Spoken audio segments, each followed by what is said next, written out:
of it. Welcome back to Two Marks and a Spark. There's way more than two of us tonight. This show is. If you watch this whole show and don't want to hurl yourself off a very tall building, I don't know what's wrong with you. Anyway, I'm here as always. Russ is here. Hi, Russ. Hello. Devlin's back. We rehired him, even though I fired him at the end of the last time he was here. Devlin, I want to know who let you in the building. My security key got revoked, so I snuck in under the ring. Fair enough. And then the original co-host of this show, who also got fired. You know, there's a theme tonight. A lot of people have gotten fired. Bryce is back. Wait a minute. I followed in the guy who stocks the vending machines. That was smart. I'll tell you what, I know my future looks pretty bleak now. What do you got to do to piss this guy off enough to get fired? Well, It's a great question. Well, Bryce didn't get fired as much as his contract expired. Devlin actually got fired. Well, I'm sure when it was a good, you would do that if it wasn't a good reason. I think he just looked at me funny one day, and I think I just said, you know what, you're fired. I put sparkling water in the coffee maker, and Ben didn't like it too much. That also happened. All right, guys, we're going to talk about WrestleMania 40. That's why all of us are here. That's why I paid all of you at least $1,000 a piece. So I think you got the decibel point in the wrong spot for that one. So guys, also, you paid me in yen. I'm gonna need that in American dollars. Russ, did you get your payment in American, or did I pay you in yen too? Let's see. I don't know. I think you paid me like Roddy Piper got paid in Japan that one time. You know, he got he got an 8 ball or something. That's what Ben did to me. Okay. No, well, I jest. Aside from the fact that I may or may not be paying my workers properly, that's a joke for later. Anyway, WrestleMania 40 night one is over, and some will say that was a great show, and some will say, thank God that shit's over. And I kind of like this, glad this was night one and not night two, because if I feel this way after tomorrow night, man, ugh. You can see a lot of things tonight they set up to lead into tomorrow night. This felt like part one. This did not. It felt like a pilot episode, so to speak. Yeah. No. This was not what they were building towards at all. It's tomorrow. It's all tomorrow, and they are building it as the greatest WrestleMania of all time. So far, I wouldn't say it's pretty good. It's not horrible. It's pretty darn good. Did anybody here bother to watch the 2-hour pre-show? Absolutely not. I watched about 45 minutes of it, and it was specifically to see CM Punk, and that was it. Yeah, same there. I turned on the last 7 minutes of it, and Jackie Redmond consistently kept talking, and I was like, go away. You don't... Why are you here? So that was your first mistake. You should have turned it on and then just muted it and then just watched Jackie Redmond. Because people don't listen to Jackie Redmond for her voice. Come on, Ben. Well, I don't know if you guys saw this, but her and CM Punk were like really buddy. That was weird. Yeah. I was like, this is uncomfortable. There were some awkward glances between the two that I was like, AJ Lee's not going to be happy with that. You made a comment while we were watching it, Ben, about something. She works for like the NHL or something. Yeah, she does. And they're like, CM Punk's a super big hockey fan or something. Yeah, that was my theory. Is it's like, oh, the reason these two are buddy is they sit in the back and talk about hockey for 3 hours. Okay, that makes sense. Maybe. Or maybe. They talk about something else. If you know what I'm. Anyway. No, Ben, I don't. Can you please give me a detailed description of what you were talking about? Talk about the Using psychology of the pre-show, please, Ben. yes, only proper terminology. I'm gonna move on. So the pre-show gets an F. Anyway, Punk was F for CM Punk flirting with Jackie Redmond. Anyway, The only Although part of the pre-show I liked was there was a line where Big E was they were asking Big E something and he said not to spill any backstage secrets like Booker T, and then CM Punk like popped really hard because of that report that came out. So I thought that was pretty humorous. Other than that, I agree. F. but Big E's outfit gets an A. Correct. Yeah, There's- very nice. It was good There to were see. there were a lot of interesting outfits tonight. I thought Wade Barrett just looked like he didn't want to be there, like at all. He's like, Well, he just did a 2-hour stand and deliver, so I get why he might want a break. Yeah, makes sense. but he's like also the SmackDown commentator, so he's like, I just got fucking demoted. Yeah. So anyway, this show kicks off with the longest opening video package ever. For some reason, Meek Mill was here. Meek Mill's from Philadelphia, Ben. Yeah, I know. I struggle to see who cared here. Probably people in Philadelphia, Ben. Anyway, Probably most everybody else was like, "Who's that? Never heard of him." Yeah, Well, why couldn't they speaking have of- gotten somebody? Why couldn't they have gotten somebody good or somebody that Russ and I knew, like Peter, Paul, and Mary or something? Yeah, there you go. well, speaking of something that nobody knew, Coco Jones sang the national anthem here. I have no idea. clue who that is. Nope. Bryce, did you have any idea who that was? I don't think you did. Nope. I didn't think it was an awful anthem. It definitely wasn't the worst one in the history of WrestleMania. Right. I'm trying to remember what that was, but there was definitely worse. I don't know. I feel like the last Lillian Garcia anthem was pretty bad. Anyway, they did not shut up about how cold it was for the entire show. They refused to stop. 50 degrees. That ain't cold. What's the matter with those people? And then, as Devlin predicted, Triple H comes out. 50 degrees is downright balmy.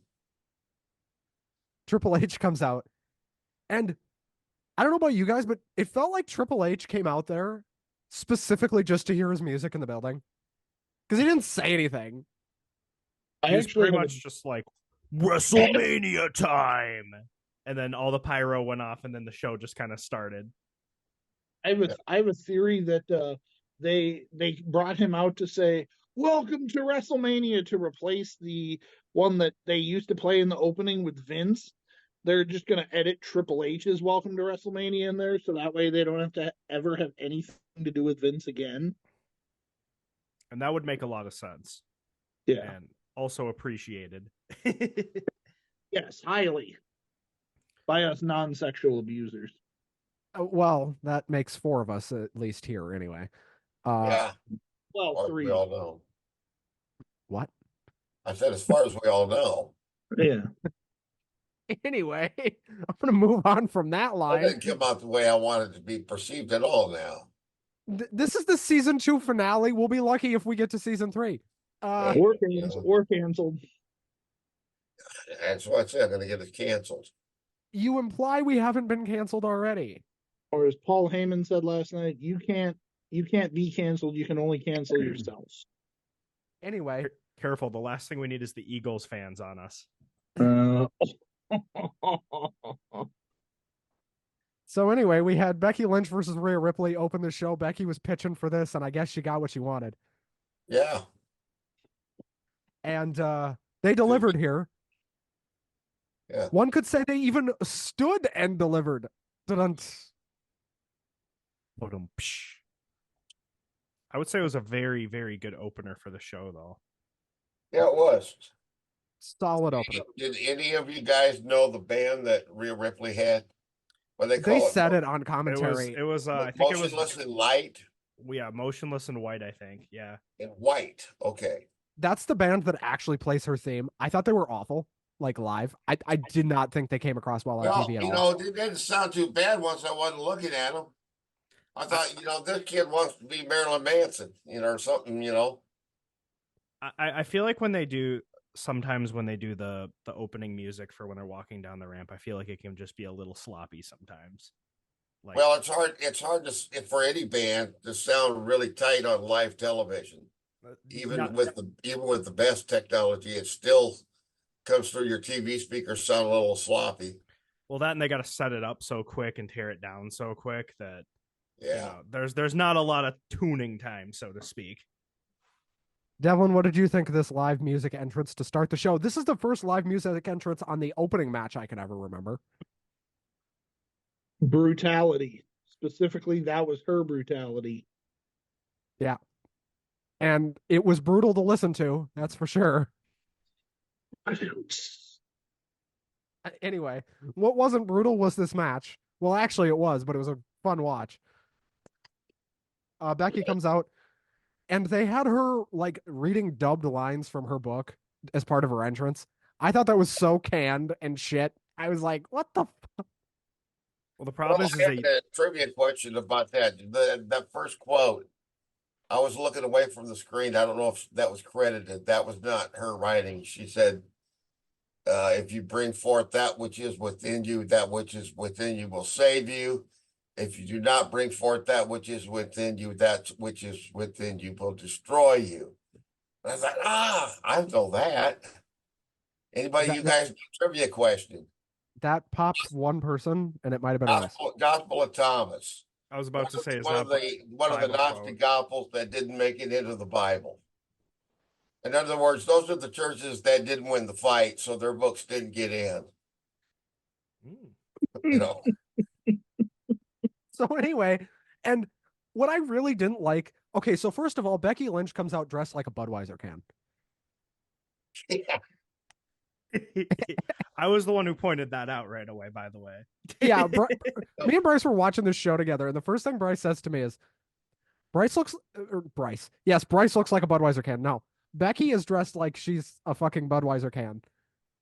Yeah. And Rhea was dressed like a dominatrix cult leader.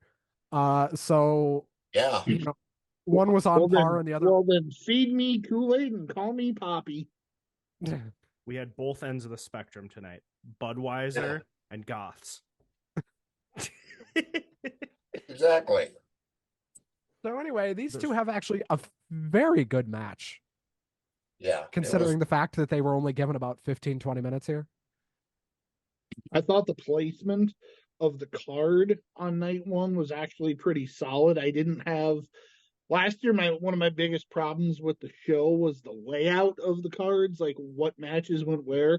I thought they did a really good job tonight of having, obviously a solid start and a solid end, and then I thought the middle was really good too. It wasn't one of those where you were watching the show and you were like, oh, the crowd's totally not into this. It's been dead for like an hour. Nobody cares. Everybody's asleep. I thought they did a really good job of keeping those ebbs and flows going. The drama curve was good tonight, I will say that. And Rhea retains, which Devlin is probably a surprise to you considering conversations we've had leading up to this. Russ, I think you saw this one coming, buddy. I believe I predicted that. Devlin, are you shocked at all they kept it on Rhea? I'm not shocked. I see why they did it. She's probably the most over woman in the company right now. I think what this is going to lead to ultimately is probably either a SummerSlam or could be even Survivor Series between like Jade Cargill and Rhea Ripley. I think it's Liv because they've already laid the seed for Liv. And it could absolutely be Liv Morgan. That would 100% make sense. I think in the short term, I think eventually those two, Rhea and Jade, will cross paths, and I think that's going to be a hell of a match when it does. I think they save that for Mania next year, but because here's the thing, and I've said this for months, Rhea can drop the belt to Liv and win it back. Right. Well, and the thing is that, Rhea's at a point right now that a lot of females don't get to where she doesn't need the title. Like, she's got Dirty Dom, she's got the whole mommy thing, she's got the Judgment Day. She doesn't need the title to keep reaching, that next level. It helps that she's got it, but she doesn't need it. It won't hurt her, like you said, if she does drop it to live, which it does make total sense. And like you said, they have been kind of planting that seed. And they have a year. If the plan for next year is her and Jade at Mania, they have a year. They can do whatever they want in the next year. Now, I made the comment, and Bryce, I think you agreed with me on this. Rhea Ripley is, for lack of a better term, the female Roman Reigns right now. She can do no wrong, and she can kind of do whatever she wants. Good comparisons. She's such a powerhouse, and she's so over right now that, like, it is kind of like she's a hard person to beat in a lot of ways. So I wasn't too surprised by the result. And I think part of the justification, if you asked Triple H and gave him truth juice as to why Rhea won here, part of his justification would be, we don't know how long Becky's going to stick around for. Like, she could retire in 2 months. She could, but she's not going to. I don't think she's going to either. But what if she goes to a part-time schedule? That she could do. She could. You're the only person I've talked to that thinks she's actually either A, going to retire or go part-time, or B, leave. I don't think she's leaving. I don't think she's leaving. I think her going part-time is very possible. I think so. But then she becomes a special attraction, and that's one of those things that if that happens, that's going to hurt the women's division. But at the same time, then you've got Tiffany Stratton right behind her, Liv Morgan. You've got hopefully Charlotte Flair returning eventually. You've got Jade Cargill. So you've got Shayna right there. Yeah, but Shayna's been on the main roster for like 5 years and they haven't done shit with her. So what difference does it make? Oh, and you have Zoe Stark. Right. Well, who looks like they're not going to pull the trigger on them. They've had some great matches. They're like some of my favorites. That doesn't mean, from a business point of view, my favorites are probably not always going to draw the biggest money. So, well, I mean, Shayna versus Rhea. I'm sorry, Bryce. I think Shayna versus Rhea would be a really good match, but I don't think anybody would see Shayna winning that match. Right. Bryce, you were going to say? I don't think I think that like there's plenty of talent on the roster to like fill in any holes like that might appear. I just think it's a matter of like how they utilize that talent and how they write stories around it. Becky basically wasn't on the roster for half of last year anyway because she was feuding with Trish Stratus. So, like, she basically wasn't there anyway. She wasn't feuding with anybody that was there full time. So it wouldn't even be that big of a change per se anyways then. Because remember when Trish took her time off last year, Becky wasn't on TV. Yeah. Like, she was kind of feuding with Zoe, but she wasn't there every week. So it wouldn't be that crazy of a stretch to say she goes part-time. Yeah. Now, do I think it would be part-time to the level that Roman is? No. I think it would be closer to what Edge was that first year he came back, where he's on TV a lot. I think she would do the big four and then, other Saudi shows here and there. Yeah. Well, I don't know if she'll do Saudi, but she might. But I think she'll do at least the big four. I mean, here's the thing. Everybody's talking about Rock doing Saudi, and we'll talk more about this later. Rock has been offered a lot of money to do Saudi in the past and has always said no. Well, he was offered he's also shooting 2 movies immediately after Mania starts. Like, they start shooting on Tuesday. So you're making 2 movies at the same time? Back to back. Oh, yeah. And if that doesn't tell you Roman is almost certainly losing tomorrow, it should. Big deal. Roger Corbin used to do that in a weekend in Puerto Rico for like $2,000. He'd make 2 movies and he'd put them in the drive-in and they'd make money. Yeah, there you go. And then for some reason, we get a pretty deadly video package. Even though they weren't on this show, although I wish they were, because that might have made this next match better. Anyway. Hey, is one of those guys still unable to work? I think he's back now. I think both of them are not doing much with him. And then we get to this 6-pack ladder match for the tag titles. This was a fucking car crash. And I don't know how else to describe it. This was a fucking train wreck. This If this was anything beyond second on the card, I think everyone would be questioning Triple H's sanity right now. Well, it was six tag teams in a ladder match. What do you expect? What do you expect? Luthez versus Johnny Valentine? Bryce, what do you think here, bud? I think that it was extremely chaotic, but I think for what it was, I thought it was pretty solid. The match results will probably frustrate a decent amount of people. Specifically on the one side, Devlin. I think it showed that 6-person tag team ladder 6-person 16 matches, 6-team, yeah, are probably too much. I think 3 to 4 is probably ideal. I mean, you saw, I think a lot of us remember the Hardys, Edge and Christian, and the Dudley Boys. That was an all-time great match because they didn't have, you had kind of like Bryce said, it was chaotic, but it was controlled chaos. Right. Whereas this was just kind of off the rails. It kind of felt to me like they just put these 6 teams together, didn't give them any chance to practice, and then said, go out there and just do whatever you got to do to get through the match. It felt like there was just too many cooks in the kitchen. Yeah, So definitely. I counted. I'm sorry. I counted 4 spots where I said that guy's dead in this match. Me too. There was even a point where Damian Priest grabbed a broken ladder and started trying to like head up to grab it, and you could see the official on the outside tell him like, "Hey, that ladder's broken." Yep.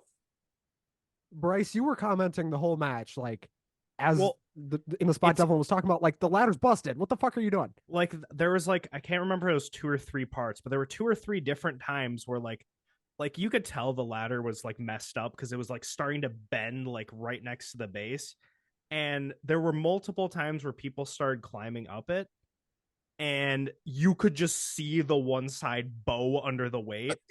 Yeah. And like the last time they went up there, I was like, this thing is going to break underneath these guys and someone is going to fall into something they're not supposed to, and it's going to be bad. Thankfully that didn't happen. And like right afterwards they like Damian Priest was like, hey, get this out of here, and then they threw a different one in, which I'm glad they noticed that. So we have to talk about 3 specific spots here, that being one of them where it looked like that ladder was just going to bust in half. The other one, the one where Pete Dunne gets put through the table fucking head first. That was rough. And then we just don't see him again. Well, it was like a double spike. Like they both got spiked through that table. Like just head first right through the middle, just like a corkscrew right downwards. And like the camera didn't really show like the impact after the table, but I can't imagine it felt good and was good on the neck. But that's one of the few moments that made me cringe, where I was legitimately like, ooh, And the way, like, I don't know if you guys saw it because they showed it on the replay and they hung on it for way too long. The camera shot hung too long. The way Pete like rolled away after they went through, I was like, oh, he's dead. Yeah. And I mean, when he's normal, he looks like he got smacked right in the face with a bale of hay on his best day. And there was a lot of moments for me. And then Grayson Waller climbs up the ladder as Devlin does the Pete Dunne biting of his belt. And Grayson Waller climbs up this ladder. And I'm thinking, there's no fucking way Grayson Waller and Austin Theory are going to win the tag titles. I'm thinking Triple H is not this stupid. He will not do this. He does not hate us that much. What a bad. Apparently he does. He does think we're stupid marks. Make no mistake about it. And you know what, guys? He's the ones we were talking about in that promo when he said me and my friend Mark are going to quit watching the show. We're the ones he was talking about. Well, we'll wait and see what they do. So Grayson Waller climbs this ladder, grabs the SmackDown tag titles, and then fucking immediately gets murdered on a ladder. It did not take long. Oh. They had our sentiment. Couldn't have happened to a nicer guy. I got a new Okay. favorite line. I got a new favorite line though. I think it was Corey Graves, and I had to write it down. Absolutely gnarly physicality. Absolutely gnarly physicality. What the fuck, man? So we have new SmackDown Tag Team Champions, but we do not have Raw Tag Team Champions yet. And this is where this show started to go off the wall and say, hey, you guys remember how Vince used to book this shit? Fucking forget about it because we're going to do something totally weird here. Well, yeah.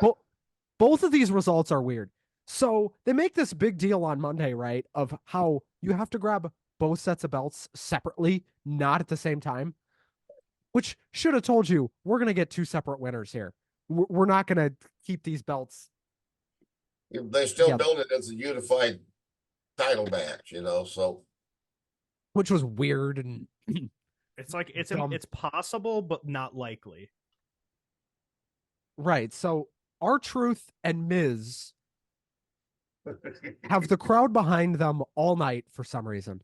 I can't figure out why. I can't stand the Miz. I love R-Truth, but I cannot stand the Miz. Who do you hate more, the Miz or Orange Cassidy? That's a real debate. Who's your irrational hatred more towards, the Miz or Orange Cassidy? Currently, the Miz. No, like all time. Not currently, just like all time. Oh, I don't hate either one of those guys as much as I fucking hated Joey Ryan. Fair enough. I couldn't fucking stand that prick. It was funny because I always was a fan of Orange Cassidy, and Ben would always make fun of me for it. So whenever Orange Cassidy did anything on screen, I would always give Ben shit for it. Kind of like Russ. Kind of like what Russ. Ben and I actually had a bet about Orange Cassidy, and he lost. Well, you know what? I tell you what, the guy's over with that crowd.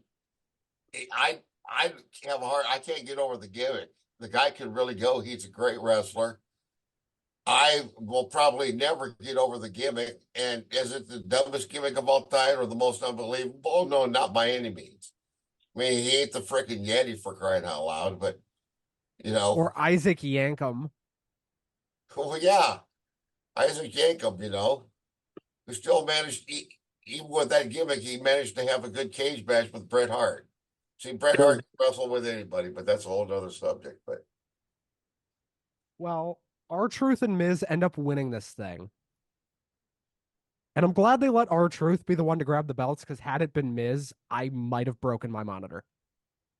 Oh, no, don't do that. We might not be doing the show right now. WrestleMania win. That's all that mattered.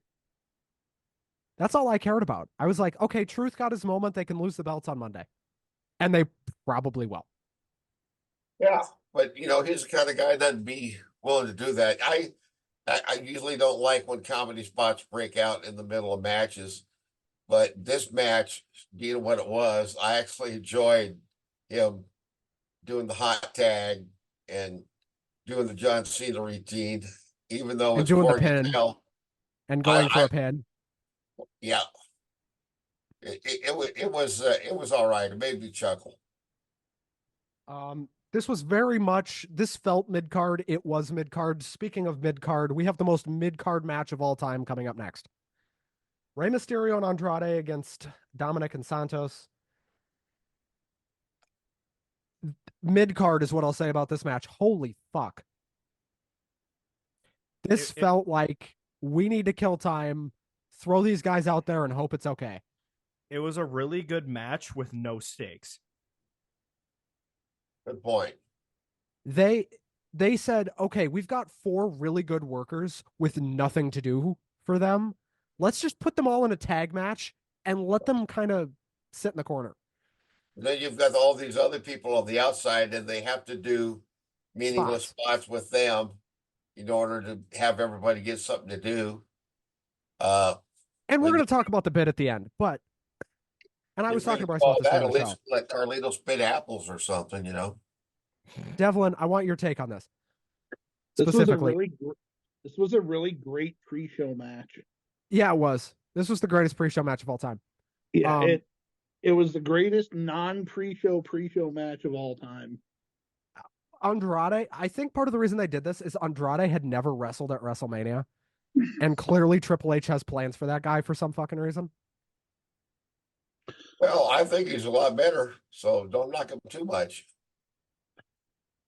He's been had a lot better in this company than he was before. So the first time, Probably doesn't hurt. Probably doesn't hurt who he's married to either. Oh, that doesn't hurt no, him at all. no. Bryce, what did you think of this match other than the fact that there was no stakes and it didn't matter? I thought it was fun for what it was. I didn't have anything bad to say about it. Can we talk about the fucking ending? Oh, Jesus Christ. Oh, shit. Okay, so Dominic grabs a chair. Okay, and you're thinking, all right, well, the ref's going to get knocked down. He'll hit up some people with the chair. Dominic and Santos will probably win because that would have made more sense. No, what happens is two big guys in fucking Philadelphia Eagles masks, which pissed me off to begin with, come out here and they beat the shit out of Dominic. And the ref just doesn't see fucking any of this because apparently rules don't matter anymore. We'll get to that later. Why were you pissed off? It was in Philadelphia. Would you expect him to wear a fucking Dallas Cowboys mask? I just hate the Eagles. Anyway. Ben's a Philly hater, apparently. Anyway, Bryce Harper's a scumbag. I'm moving on. Anyway, so one of the big guys, I'm not sure which one, we'll get to their identities later. I'm still not sure which one it was, throws Dominic as hard as he can into the fucking ring post. And I'm like, oh my God, Dominic is dead. That was Lane Johnson. Okay, I wasn't sure which one of them it was. And the other one takes the chair and like just chucks it aside, doesn't use it, doesn't swing it, doesn't do anything, just throws it. That was Jason Kelsey. Yeah, that was Jason Kelsey that did that. If it was Lane Johnson that threw Dominic as hard as he could into the fucking post and about killed the guy. Yes. And we get a double 619, and Dominic, I'm 100% sure is concussed. Yeah, and then he got thrown into the thing. Yeah. So anyway, Rey and Andrade win. No one cared. The crowd didn't care about this match. They didn't care until the Kelsey and Johnson spot. They got their cheap hometown pop. Apparently, according to Fightful, Jason Kelsey's probably going to end up being back, like sooner rather than later. Hey, he's retired. He's got time now. And I guess Miz has been trying to talk both Jason and Travis into doing this for a long time, and it finally just worked. I mean, to be honest, as somebody who's a football fan as much as he is a wrestling fan, anytime I can see shirtless Jason Kelsey just wreaking havoc, causing, having fun and living his best life, I'm not going to say anything. That dude just he gave his heart and soul to that team in that city, and he deserves to have all the fucking fun he can, whether it's tailgating with the Bills Mafia or jumping out the window at a suite and chugging beers in 7-degree weather. Let the guy do what he wants. I love it. Well, we move on from that goofiness to something much more serious, gentlemen. Brother versus brother, Uso versus Uso. They made a real point that this was only the third time this had ever happened at a WrestleMania. Or was it the fourth? Lest they forget Kane versus The Undertaker, those bastards. All correct. The Brothers of Destruction. They literally have brothers in their name. Come on, WWE. That's right. So them exempting that fire in the funeral home. Oh, so I don't know that this is what they were doing, but this entry, first of all, the video package for this was fucking great. Yep, using their real names and stuff. I always like when they do that because I think it adds an element of realness to it that you don't get otherwise, and I really appreciate that. It makes it feel more personal, especially for a match like this, which is brother versus brother, which is inherently 100%. Personal anyway. Yeah, 100%. So it felt like they were poking fun at Vince here a little bit. Like actually like taking a direct shot at him because they send Lil Wayne out there and he starts doing this performance and you think it's going to be overly long. And then, and here comes Jay. And I'm like, oh, they just cut Lil Wayne off. Excuse me, you mean the greatest rapper of all time? That's what they called him. That was a bold statement. Of all time. Oh, but you know, anything WWE says is inherently true, guys. Oh, They never lie to us, would they? they might. If they They might stretch the truth. if they tell me Lil Wayne is the best rapper in the world, I'm the who only am I white to guy say my no? age I know that likes Bone Thugs and Harmony. So I would say Crazy Bone is the greatest rapper of all time. Anyway, To Jay be fair, versus Jimmy. Wale was in the building, so he might not have even been the best rapper in the building, but that's beside the point. And there was rumors Eminem was there, so Yeah. he definitely wouldn't have even. Which we never got the confirmation on Eminem, but that was a rumor that was going around on Twitter. I don't know if anybody else saw that. No, because nobody saw it on X. Yeah, what's Twitter? I'm Yeah. gonna reach through the screen and smack you both. I don't ever remember having a bird app on my phone. Yeah, right. I just remember this X. Okay, When Elon you reach Muskers. through and smack us, can you do it in a downward motion? And Anyways, can you layeth while you do it? layeth the Layeth the smacketh downeth. Why did I do this show? Why did I book this show? You're For the what record, punishment. anytime we have people that aren't just me and Russ on here, I'm usually the one who books it, like 100% of the time. So anytime someone comes on here and just dunks on me, they're literally doing it because they know they can. Correct. Nobody dunks on Russ. Oh, go ahead. That's all right. I don't care though. It's not Yeah, he's a demented old circus monkey. Anyway, See, Hey. I love that.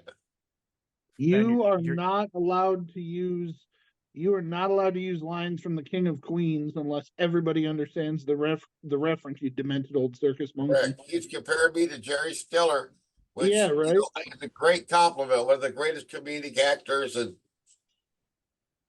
Yeah, that's guys, right. what did we think of Uso versus Uso? Aside from our tangential sidebar, I thought it was too short. I enjoyed. It's not the best brother versus brother.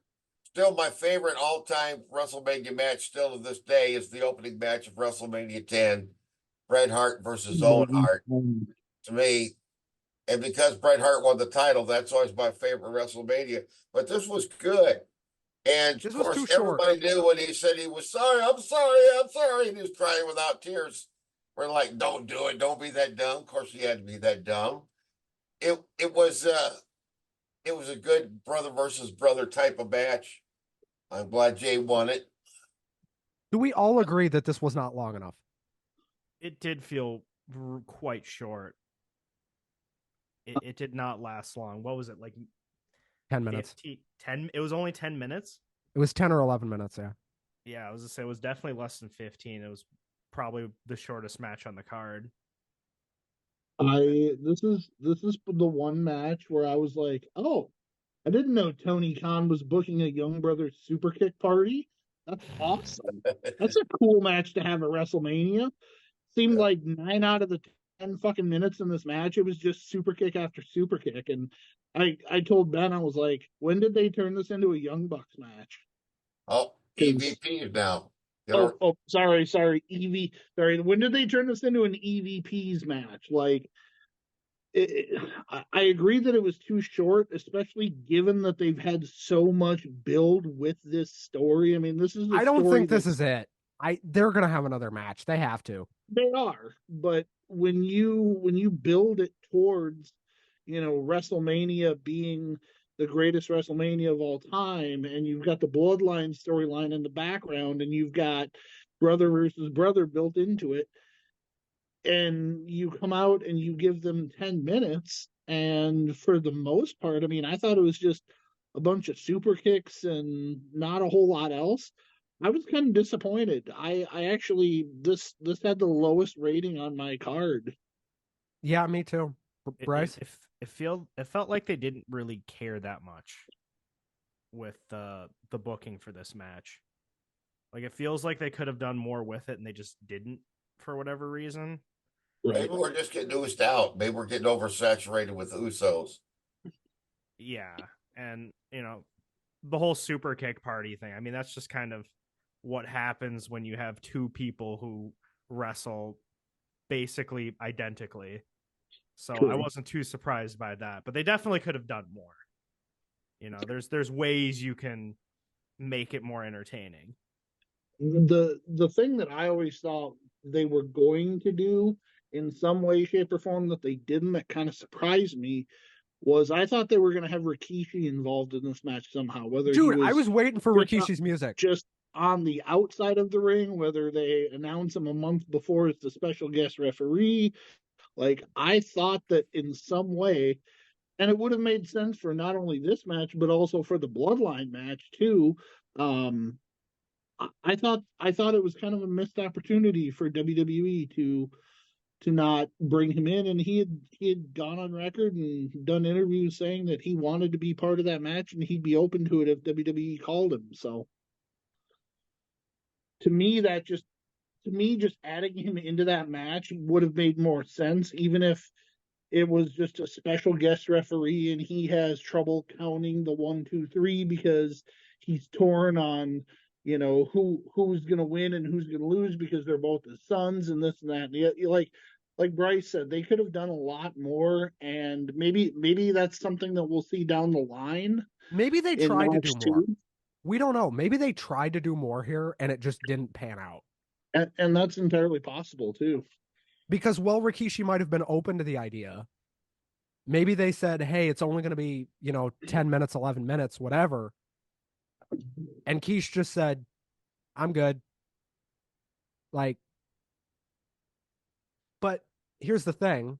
If this was the same match, but Rikishi was the special guest referee and had that trouble counting and had trouble with it, it'd been a better match.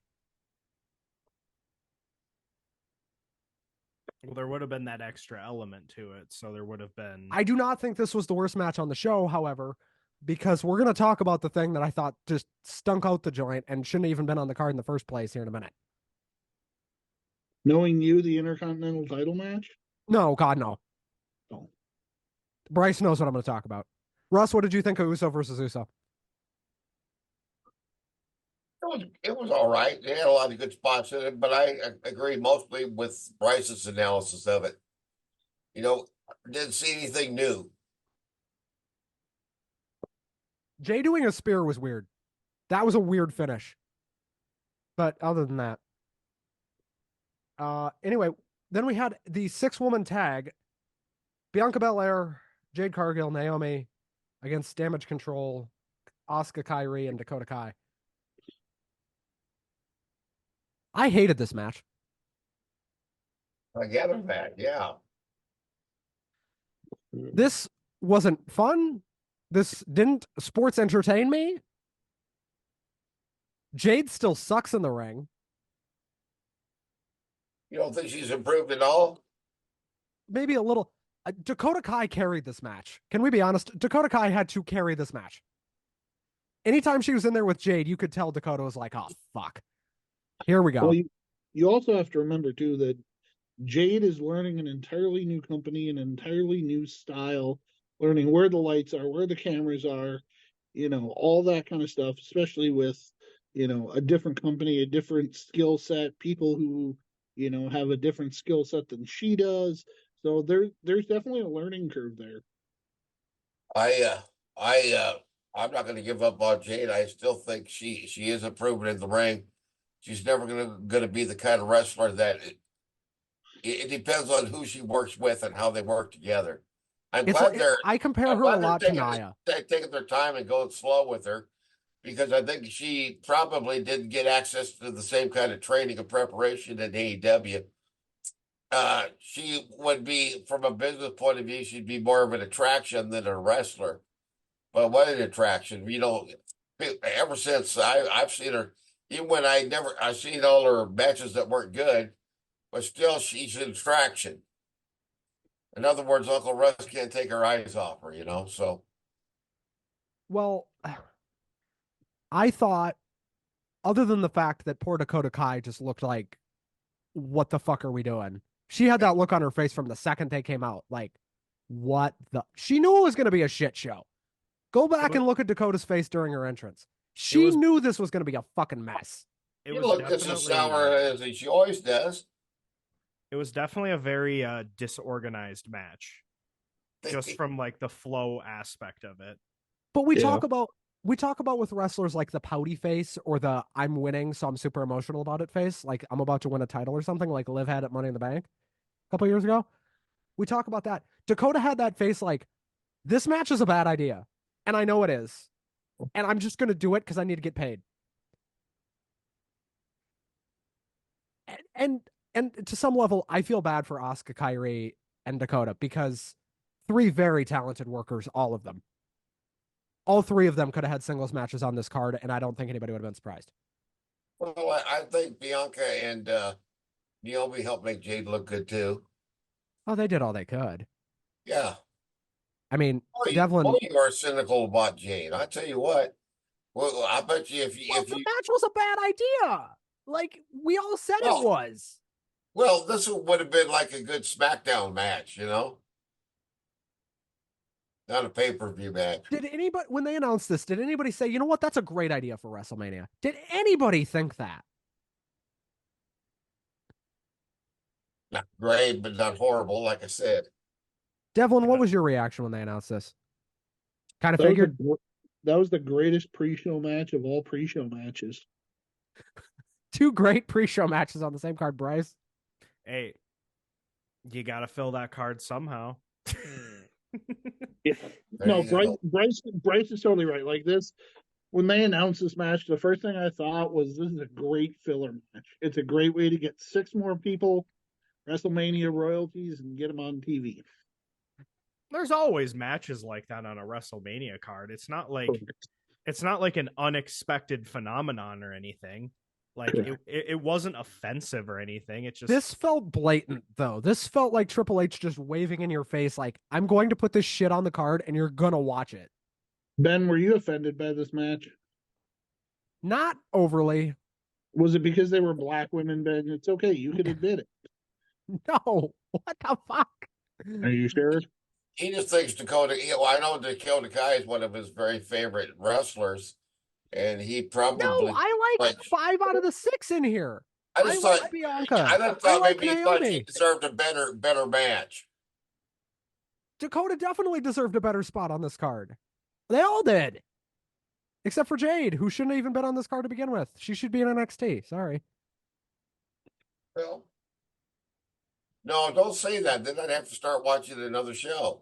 So, Well, I mean, to be honest, I think eventually they're gonna have Jade versus Julia, which is gonna be just a mind-blowingly good match. Like Julia is such a great signing that very few people, or that not enough people know about. That's a huge signing for That's NXT. a home run. It is 100%. That is the equivalent of like AEW signing Bryan Danielson or John Moxley or Mercedes Moné. Like it is that level of a signing. People don't know about her yet. They'll find out damn quick. She is the female equivalent of Will Ospreay in every sense. 100%. I agree. She is the female equivalent of Will Ospreay. And you know what? Triple H probably said, all right, you guys can have Ospreay and Okada. I got the gem coming. I'm not worried about it. Right. And he's also probably saying to himself, I got fucking Rhea Ripley, Cody Rhodes, Roman Reigns, and fucking Julia for the next decade. I'm good. And probably MJF. Like, he's like, dude, I don't care. Go work your lighter schedule for 700,000 people and like no audience because they can't draw for shit. Have fun. I love AEW. Everybody knows that, but I will poke fun at them. Not because I don't like them, because I care. For the same reason I called Devlin a stupid piece of shit. It's not because I don't like him. Because you care. Yeah. Yeah. It's what my parents said too. Every Christmas. We love you, you stupid piece of shit, mom and dad. It's just a thing that people do when they love each other. Like when you're hanging out with your friends, you know? Yeah. Poke fun at each other. Yeah. So anyway, then we get a backstage segment, and normally I hate these on WrestleMania, but this one was worthy of WrestleMania. This was brilliant. Sami Zayn is in the back. His wife and his son are there, and they're talking. And they do a great bit of storytelling here. Sammy tells his wife, keep him in the back. I do not want him to have to see this. Brilliant. I don't know whose idea that was, but that was fucking brilliant. That little line, that small attention to detail thing that most places would get wrong, they get it right. And that's why WWE is where they are, because they get the small shit right more often than not. Sometimes they get the big shit wrong, but again, more often than not, with Triple H in charge, you're going to make the right decision there. Sammy comes out. Well, he continues his way through the back, and they do this long one shot all the way to the ring with him. And I love it when they do that. I will say I told you this. I've told you this on X and via DM, but goddamn, the camera work has just gotten so much better since they Holy fired you shit. know who. Like all the one camera shots from the back leading out, some of the ring stuff, just like the camera work's gotten so much better without 1,500 cuts per show. Hey, Bryce, do you remember part of the reason we stopped reviewing WWE Weekly originally? Because the camera cuts gave you a headache. I would compare it to back then it was like watching an episode of SpongeBob. Like it cuts so frequently and so often that it actually like if you're watching a 3-hour Raw, I feel like I have a headache halfway through because just the camera work is so chaotic at times. But when you have like those like the Sami Zayn segment and you have that long continuous cut going all the way down the back room, like less is more with that. And there's really something to be said about that. Like and it's simple, but it's sweet. And I'm it about to works shit all over the perfectly. booking here again, as I've done for half the show, it feels like. Go ahead. Um, so Gable tells Sammy, you got this alone, and doesn't go out there with him, which I thought was stupid. And But then then tells them you owe me a favor. tells him you owe me a favor, which I thought was goofy and weird and kind of nonsense. Cryptic, perhaps. It was cryptic. It was a lead into what of things to come. No, it was probably just bad booking. Anyway, Maybe, but maybe not. You never know. Right. you have to learn to expect the worst from this company, and I think we all know that. I think those ideas are the Vince McMahon ideas in your head, and I think you need to get rid of those because I think everybody can agree that the company has been 1,000 times better with Hunter in charge. The booking, the storylines, Paul short term Heyman and said it at the long Hall term. of Fame last night. I know, and it's hard to get rid of 39 or 40 years of just god awful shit booking and Because, everything that guys, Vincent has put us through, but you have to move on at some point. And I Devlin, think as that the biggest Attitude Era fan I know, can you even admit that most of the Attitude Era booking was fucking garbage for the most part? I won't say it was garbage. I will say that a lot of it didn't have its proper place. Like there were certain things where I was like, okay, this would have been really good to like start the show. Like it was more so just the order, the show, like the show order more than the booking. Because back then they had as many stars as they do now. They had, for every Cody, Seth, and Roman, you had Austin, Rock, and Hunter in their prime. You had Taker, you had Kate. So it was really hard to fumble it. And I would say if the Attitude Era had a weak spot, it was probably their mid card. Like the light heavyweight championship could have been so much more. And it was like a 2 to 3 year title. And it was pretty much Taka Michinoku and Brian Christopher fighting for it for 2 years. I think it was more so Vince. I don't think it was the booking so much as Vince not knowing what to do with guys who weren't superstars. Well, and as this Zayn thing continues, it's still this single shot all the way, and he hugs Kevin Owens. And Owens is just a psychopath.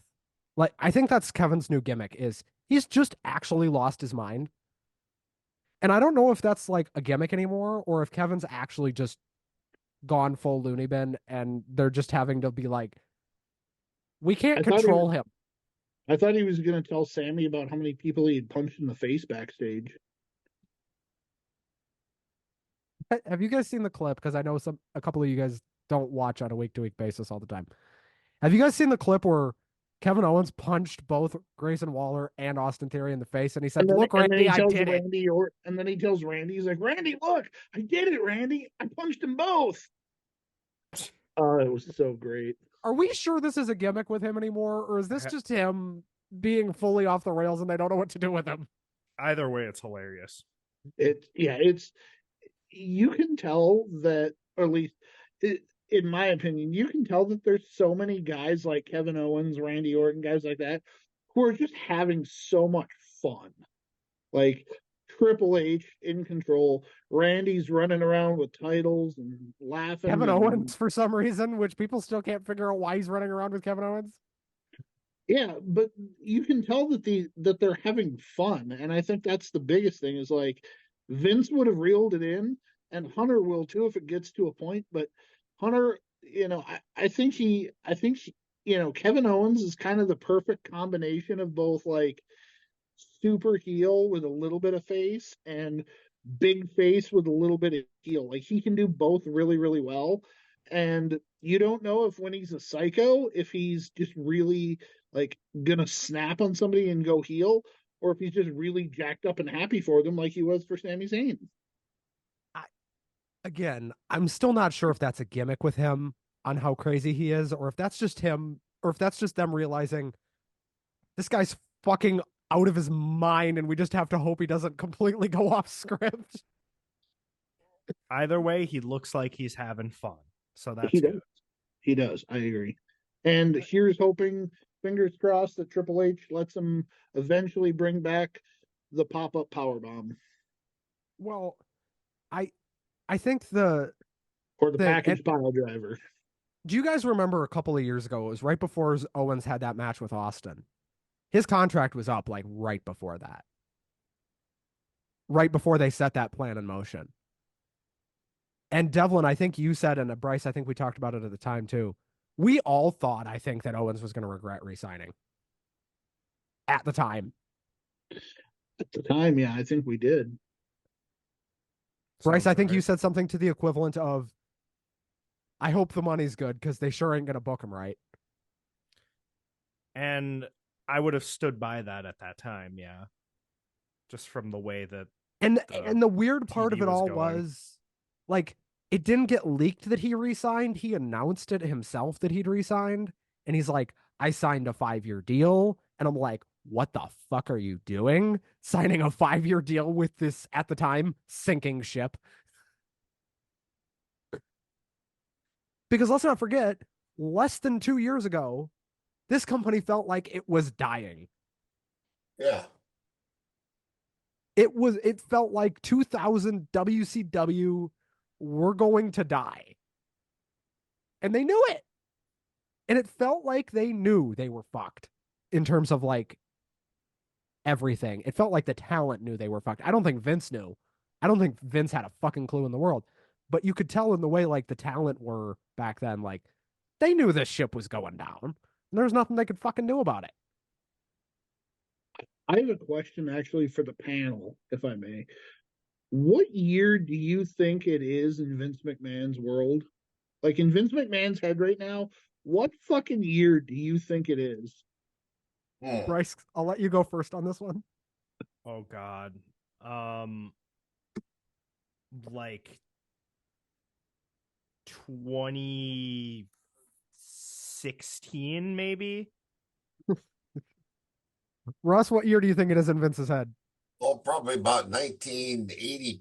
You know, he's all jacked up on cocaine and steroids and whatever else he can get his hands on. You know, I'm gonna. fucking everything that moves. You know, I was Actually, gonna say the 70s because Vince feels like a guy right out of the 70s, like Russ said, just coked up and fucking anything with two legs and Like, I legitimately wonder if Vince knows that women have the right to vote and have had it for like 100 years. I do ask myself the same question. I changed my answer. I think it's different every day, actually. I'm gonna go with 1974. That's what year I think Vince thinks it is. Exactly 1974. Yeah, and Bruno Sammartino still world champion, and Pat Patterson's going to be introduced as the IC. There you go. That he in a tournament he won in Brazil. Yeah, and I think, I'm not going to speak for everybody else on the panel, but I would venture to guess that we would all agree that the WWE now, whether you want to call it the Renaissance era, like Cody calls it, or whatever you want to call it, The fuck I that think era. I think we all can agree that it's 100% better without Vince or any McMahon in control at I don't all, but know. especially I think Vince. Stephanie might be very quietly back with the company. Well, we'll see. In the long run, it depends on if she knew anything and when. What they can prove in court. I know what you mean when people say this is like the Attitude Era, and I agree with you a lot. There was a lot of crap in the Attitude Era, a lot of things that didn't work, and it was a one-time thing. I think we're moving into the Netflix era, where it seems like things are a little bit more PG and moving a little harder. Netflix is, we're clearly out of the McMahon era, and we're sliding into Netflix is going to change the way it's going to change the way the content works too. Because on any series you watch on Netflix, sooner or later they're going to have some tits and ass in it. Even if it doesn't make a bit of sense, it's like they're obligated to put it in. Which makes viewing, which is why I don't let my daughter watch her cartoons on Netflix anymore. It's fucking weird. Some of those fucking weird Japanese animes, I'll tell you. Oh, they got some pretty strange stuff in some of those. Yeah, they do. Okay, Bryce, you have not been watching WWE on a week-to-week basis, mostly because you can't because of your work schedule. What have you thought when you've watched the product since Vince left? I think in general it just feels like it makes sense more. To put it simply, it doesn't feel it feels less scatterbrained is what I would say in like a simple way. So it feels less like a cokehead is booking it. Yeah, it's just it's easier to palate. It feels. I'm sorry. Go ahead. Yeah, but like when it's easier to palate, it just makes the experience better in every regard. That being said, we will redact all of this if Roman wins tomorrow. Kind of going off of what Bryce said, I think it's more logical too.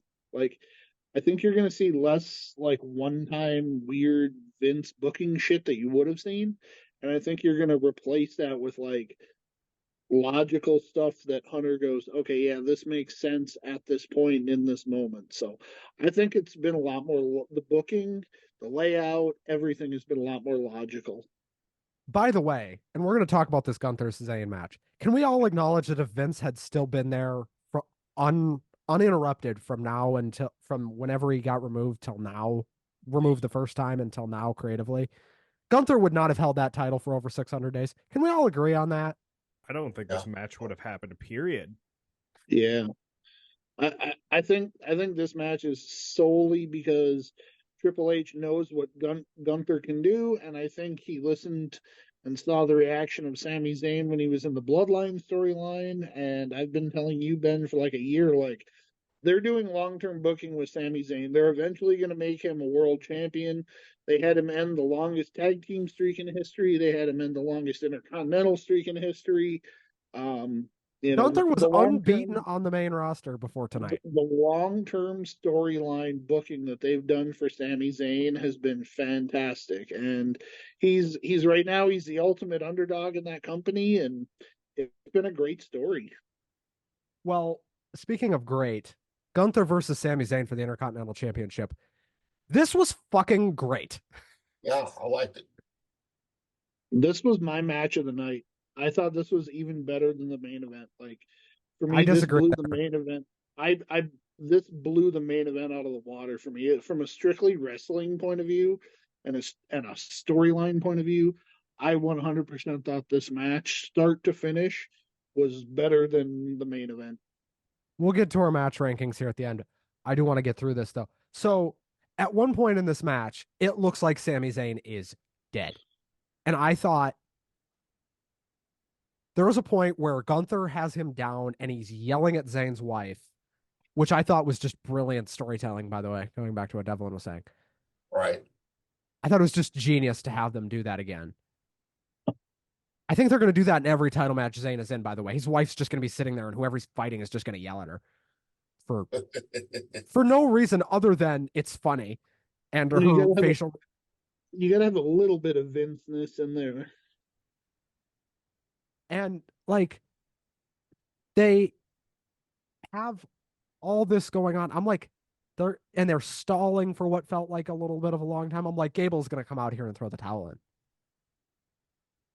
This is a Rocky movie, and they're going to send Gable out here and throw in the towel. That's how I thought this was going to end. I thought maybe Gunther would get him in another sleeper, or maybe he'd just start powerbomb. He'd pull out Wardlow's powerbomb symphony and just do it way better than Wardlow does it. Not to bury Wardlow. Right. I feel like a lot of people are getting indirect, like, shot here. I thought that the end of this match specifically, how it happened, was absolutely brilliant. I loved the Sammy kind of pumping himself up, running up the top rope, or running up, kicking Gunther in the face. The brainbuster was one of the coolest things I've seen in a long time. They banned that move, by the way. When Vince was there, that move, you couldn't do that. I had to rewatch it. I was like, did he brainbuster him on the first turn or the first ring buckle? The second one, it was a fantastic sequence of events, and the way the match ended, it was beautiful. I told you on X. You said it on Twitter, yeah. Yeah, I welled up. I welled up when that match ended. That was cinema at its finest for me. And I couldn't believe it. And Bryce, we were watching this show. I very much appreciate how they are playing into sort of this this tenacity that they've kind of given to Sami Zayn, and how they play into it, like, and this whole match kind of encapsulated it, and I really appreciated it. And just like Devlin was saying, it really added to the whole story element of it, of him like being this underdog constantly. And okay, I know Devlin was welling up at the end here. Devlin, I have something that would have added to this moment for you emotionally. If they would have let Zayn's wife jump the fucking barricade. See, and if they had done like a Kofi Mania moment where like some like WWE official brings his son out and his wife is in the ring with him and they just have like a family moment, like, yeah, that would have been better.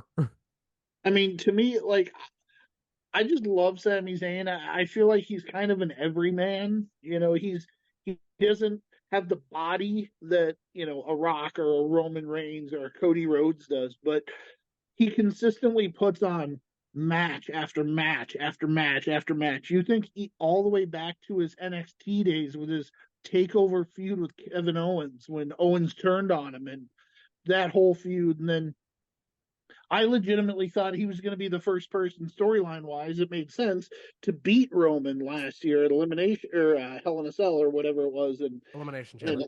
Yeah, Elimination Chamber, and just kind of like what Bryce said, like, just they've encapsulated this tenacity in such a great way. I don't think his push is done yet. I think when he loses the Intercontinental title, which I think he will, to Gable, or Gable will cost him the match, I don't think Zayn's going to hold that belt for very long. I don't either, but it would not surprise me to see like a main event of like Cody Rhodes versus Sami Zayn for the world title. Like, nobody would not want to see that. So overall grade for this match, guys, I gave it an A+. Bryce? It's definitely probably one of my favorite matches on this show, so I got to give it an A. Russ, we haven't heard much of your thoughts here. What you thinking, buddy? I give it an A. Very, very excellent. I agree with. I can't disagree with everything. Anything Devlin said. This is epic storytelling, and we feel like we've been on a ride with Sami Zayn for several years now, and he's got that everyman story. I enjoyed it. My initial thought was that Chad Gable should have been the one to challenge, but this was a good match. Possibly my favorite one of the show. And then we get. I do want to say too that before we move on real quick, I want to say I predicted this match on X before. I predicted that we were going to have an Intercontinental Champion, a new one, that he was going to win. Did anybody besides Devlin's dumbass, or perhaps smartass is what I should be saying, think Zayn had a shot in hell to win here? Because I didn't. Didn't think so. I mean, I wanted Sammy to win, but I couldn't say that I expected him to. And some of that comes from, I think, we've seen him get here before and just get fucked. Right. And 100 in this company specifically 100 times. And I think, again, a lot of that, too, is Vince booking. And it's going to take a while for, I think, a lot of us to... Because, again, this is logic storyline. Like, last year, Sammy and Kevin beat the Usos. They had the longest tag team streak ever. Sammy beats, Gunther this year. He was the longest IC streak ever. Gunther, it makes sense for him to go to the main event and challenge Drew McIntyre, Cody Rhodes, whoever. Now you can take Sammy and do what you want with him, but still have, like Bryce said, all that tenacity. And he's never going to be, he's kind of like Bryan Danielson. Like, he's always going to be over, even if people may not like the storyline he's in. He's not going to get booed. And I just think that the last 2 years of booking where, let me put it this way. I think if Hunter was fully in control of storylines, that Sammy would have beaten Roman last year at Elimination Chamber. And it made sense. I don't want to draw this show out too much, and we're going to draw it out. I don't even know why I'm trying to keep us clamped for time here, because it's not going to work. I think we all know that, though. I think we all know what we were signing up for. Can we agree on that? Bryce, do you agree with that? Fair enough. Yeah, no problem. I still maintain that even after they said Vince was gone at the end of 2022, even when he forced himself back in or whatever, and it said he had nothing to do with creative, I think Vince was in control of creative to some level from whenever he forced himself back in to whenever he got kicked out the last time. Because there has been a dramatic shift since January in creative. Like, it very much was better still with Triple H being partially in control, but now with Triple H fully in control, it doesn't feel like the same company that we had 6 months ago. I agree. It really doesn't feel like the same company we've had for the last 20 years, honestly. But, and I've been saying this since last year, and we talked about it on the Mania show last year. Cody losing last year was not a Triple H call. And Cody alluded to this on the MMA Hour, and I'd heard a lot of the same stuff. They called an audible in the ring. We don't know who called it, but they called it in the ring, and Roman won. They changed it in the ring. Who does that sound like to you guys? That doesn't sound like Triple H to me. Triple H is not going to change a match on the fly unless he absolutely has to. Triple H isn't volatile like that. Unless there's an injury, do you guys see Triple H changing a result unless he's like, oh shit, the crowd's not behind this the way I thought it was, we got to flip it? It'd be pretty rare, I would think. Devlin? Yeah, I mean, even if the crowd isn't behind it, I still don't think he would flip it. And the crowd was behind Cody last year. So it's like, here's what probably happened. And I don't know. This is not me reporting this. I don't know this. Here's what I think happened. I think they told Cody, you're winning. Cody goes over, here's how we're going to do it. And I think they booked a whole finish that didn't involve Solo. And I think at the last minute, Vince changed his mind and they sent Solo out there and they had the ref do, because sometimes the ref will communicate times and spots. They had the ref say, they changed the finish. Solo's coming out. Cody, go for the 3 crossroads, which was supposed to probably be the finish. Solo will hit the spike on you. Roman will spear you. We go home. I think that's what happened.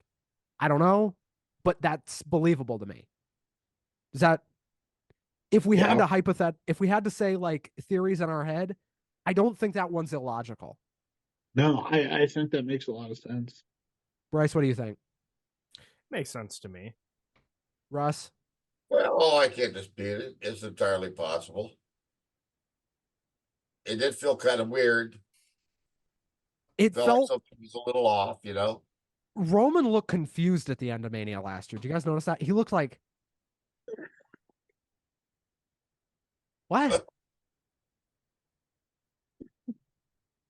It felt like a match that everybody in the building thought was going to go one way, and then Vince was like, "Ha, fuck you!" No, it's not. Including the guys in the ring, very clearly. Yeah, and then including the guys presses the button, and it just goes the other way. So it even like, because I don't know if you guys remember this last year, but Roman's entrance, you could tell he was kind of looking around like, "This is it.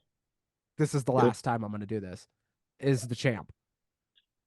And I remember you had me on the Mania show last year, and we talked about this, and you asked me for my thoughts on it, and I flat out said, like, I don't agree with this. I think Cody should have won. I'm pissed off about it. I think they made the wrong decision. And, we didn't know at the time, obviously, what had happened. That came out later, but Alvarez has reported that Vince changed the finish at the last minute. It's been reported everywhere. That's just a theory as to what happened. Guys, let's talk about this main event. That definitely the finish did not get changed at the last minute. Right. I want to start with Bryce here. Bryce, just your overall thoughts first on the main event. I really enjoyed it. I thought that the Rock was a lot more involved than I expected. Way more. I don't know if I would say I like this more than Sami Zayn and Gunther, but it was amazing. It was very good. So The Rock, guys, I think is kind of the story of the night in terms of how much he actually did.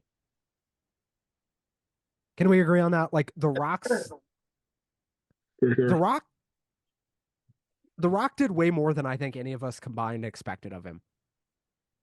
I thought especially the second half of the match. Okay, this match was 45 minutes, almost exactly. I'm not surprised. And the first 20 minutes, this match went on and on and on and on and on. And it felt like it was never going to end and that we were going to be here forever. The last 25 minutes were a fucking masterpiece. If you're going to watch this match, fast forward about 20 minutes in because you won't miss anything. They did not do shit until they jumped the barricade. And The Rock told the ref to go fuck himself or whatever it is he said. Yeah. That's when this match actually started. It didn't take long for the rules to go out the window. Nope. But once the rules went out the window is when it felt like this match actually started in like a weird way. And I'm not sure if that was planned. I assume it was because it was The Rock, and everything with The Rock has to be overly planned, unfortunately. I thought this was a great match for 25 minutes and a okay one for the first 20. What did we think? I agree with you. I thought it was too long. I'll go first. I'm the Grouch. I'm the guy who thinks that The Rock is one of the most overrated performers as far as in-ring work is wrestling. Great on the mic. I never considered him a great wrestler. I never thought the People's Elbow was a good finisher. So I saw like a grouchy old fuck, I know. But I'm sure this was a big money match. It was better than I thought it would be. It ended the way that made sense to me. It made sense to put the heels over. How it plays out, I'll wait and see how I feel tomorrow night, you know. A lot of this is wait and see. Bryce, go ahead. I wasn't surprised by the outcome, but I do agree that it was very much like a backloaded match, but I'd rather it be that way and be like a crescendo than the opposite. So I was okay with the slow build up, especially Devlin? considering, it was the main event. Devlin, I assume you agree with a lot of what we're talking about here. Of this felt like two matches 100%. because the first 100%. 20 minutes felt like the most mediocre main event of a WrestleMania you've ever watched. In the last 25, you were like, "This is fucking awesome." You and I were messaging back and forth, and I messaged you. I said, how long into the match do we wait to see if The Rock rips or tears a muscle or gets hurt? Yeah, And Bryce, to his credit, I mean, he went out there and he busted his ass, and he took some huge bumps. That one through the announce table was huge. He took a bunch of that spear from Roman. I know that really popped you. I mean, that was it was the like Bryce said, the crescendo, the build up to that last 20 minutes was just fantastic. well, we're getting Bloodline Rules tomorrow, and I think that segues us pretty nicely, guys. What did we give the main event as a grade? B plus, B plus. If I gave the last one an A, I would say this is a solid B plus. Only because, again, if those first 20 minutes were what the last 25 were, it'd be an A plus, easy. But that just isn't what happened. I think the last 25 minutes redeemed the first 20 minutes. If the last 25 were like the first 20, it would be like a C It minus. made it a lot more tolerable. Yeah, agreed. Yeah. I don't know. I'd give it a C plus, B minus, just because of, I'm not a huge Rock fan. I'm not a Rock hater, though. I'm not going to say die, Rocky, die. I don't want anybody to die. Guys, let's get into our predictions for tomorrow. Also, what's our final grade for this show? I went A minus for the full show. For just part one? That's where we are right now. I don't want to give the show a full grade until it's over because this very much felt like just all a setup for tomorrow. If this was it, I'd go B plus, A minus, somewhere in there.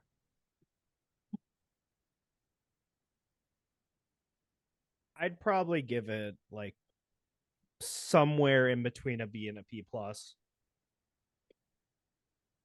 Devlin? But it's important to note that this is a two-part show, so you got to kind of look at it as a full entity after it's done. Correct. I'm gonna be a little harsher. I'm gonna pull the crotchety old man card. I'm gonna give it a C plus, B minus, only because I really felt like it had two or three like pre-show level matches on it, and I think, like Bryce alluded to at the time, like you have to have filler matches, but there just wasn't any substance even in those filler matches. There was nothing. Like the Jason Kelsey spot was cool. It was a cool thing for the people of Philadelphia, and then you had the Jade Cargill match. But overall, I think the co-main events saved this card. I'm gonna give it a C plus, B minus, and knowing that we still have tomorrow night to go.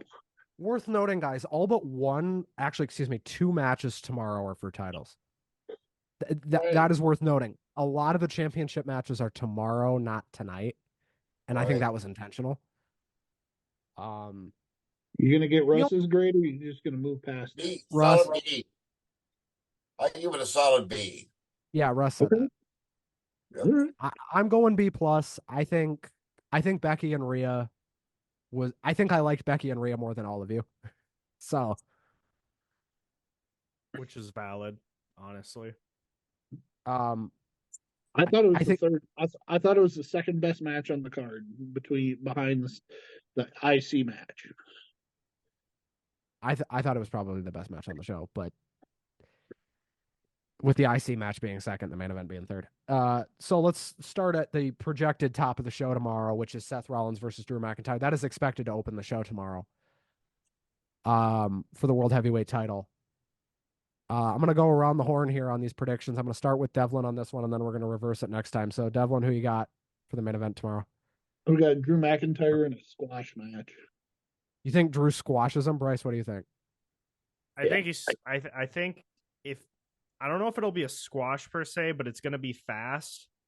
And then I think there's a very real possibility that Damian Priest cashes in, depending on who wins and how quick Russ? it goes. I've forgotten all about that suit, that briefcase. So used to seeing it. Haven't we all? I'm going to predict Drew. It seems to me like he's getting enough of a push. It seems to me like he is going to be sticking around. I think it's time to put a title on him. The only thing I criticized the guy on was a few weeks back. I said he needs to stop carrying that sword that makes him look dumb, and for some reason he must have heard my thoughts because he stopped it. But yeah, I think he's going to win it. I think it'll be a good match. I'm going with Drew, but I think he gets cashed in on immediately. I will say. Oh, I'm sorry. Go ahead. I think this is going to be. Do you guys remember that god awful 7-hour WrestleMania we had in 2019? Yes. That felt like it was never 12 going hours? to. That Oh, felt like it that's was. one of those things I'd like to forget. Wouldn't we all? This match Yeah. is going to be like the opening match of that show, which was Brock and Seth. It's going to be like 5 minutes. I think this match is. I think in my head, this match determines more than just the winner of the match. I think if Seth retains, I think it tells people that Drew's leaving. And I think if Drew wins, that means he's re-signed or he's going to re-sign. Because if you're not going to give him a title match after all this buildup with the CM Punk stuff and the Rollins and the stuff They've he's got done on like 3 Instagram feuds and, lined up for and him, by social the way. media and all this stuff, like if you're not going to put the title on him after this, then you're never going to. And I think if he loses, at least in my opinion, that's a signal that he's probably out the door because his contract's up in like a month. It's like 2 weeks. Yeah, it's coming up really quick. But they're going to be in Glasgow in June. Right. So it is possible. Here's the thing. Drew could lose tomorrow and they do the cash in and Drew beats Damian in Glasgow. That. See, or that Drew. wouldn't make me happy because I feel like the time has passed for Damian Priest. Like, I feel like if they were going to make him champion last year, right after the backlash thing with Bad Bunny, where he was absolutely on fire, would have been the perfect time for him to cash it in. I feel like he doesn't feel like a main event world heavyweight champion guy to me. Like, he's a very, very good talent, but he's almost kind of secondary in the Judgment Day behind Rhea Ripley and Dom. And you just can't have that if you're going to make a guy a world champion. It's crazy that we're talking about Dominic Mysterio as a main eventer in 2024, but here we are. And then we have the filler match of the night for tomorrow after this. I think we all agree that in some form or fashion, Drew is going to win, whether he gets cashed in or not. I think the majority thought here is Damian probably walks out of the show tomorrow world champ, right? That's kind of the idea here. So you're going to pull a Seth Rollins at Mania 32 or whatever, 34 and 31. you know, yeah, 31. Thank you. And I don't think he cashes in mid-match. I don't think they'll ever do that again. That was another Vince thing that I just don't think ever happens again. After that, after the Seth Drew match, we're going to get a 6-man Philadelphia street fight, which is Lashley and the Profits against Karrion Kross and Authors of Pain. These poor Authors of Pain, man, they get re-signed and they get stuck with the fucking lamest act on the card. Yeah, too bad. I mean, this is going to be a fucking... thank God it's a street fight. So they can at least, like, throw shit at each other and somebody's probably going to bleed and it's going to be crazy. Thank God for that. Other than that, I don't think anyone cares. I think Lashley and the Profits win, but I don't think anyone cares, Russ. Yeah. at this point. Time filler. Bryce. It's whatever, honestly. I don't think it matters that much. Devlin, I struggle to find anything to talk about here with this match. Yeah. It's going to be a great pre-show match. Maybe they move it to the pre-show. Maybe they move it to the pre-show. I mean, it will be a match on the card. Time to do that. Does it even matter who wins? Bryce is a man of few words, but he nailed it. Like, this will be a match on the card. I just hope that the match itself is decent. That's all I can really. As long as I'm not bored or offended by it, I think that's all you can really ask for. A match that I do not think will be boring at all. I just want to say something real quick before we move on. Does everybody else feel as bad for Bobby Lashley as I do? Like, oh my God. This guy is so uber talented. He's a multi-time world champion. He should be in the WrestleMania main event title, or at least in the title picture, and he's doing a fucking street fight with these authors of pain that just got re-signed. Like, there's been very few talents that WWE has gotten wrong in the last 2 years or wasted. He's definitely one of them. Like, they should have shot that guy to the moon, and for some reason they didn't. Same with Samoa Joe when he was there.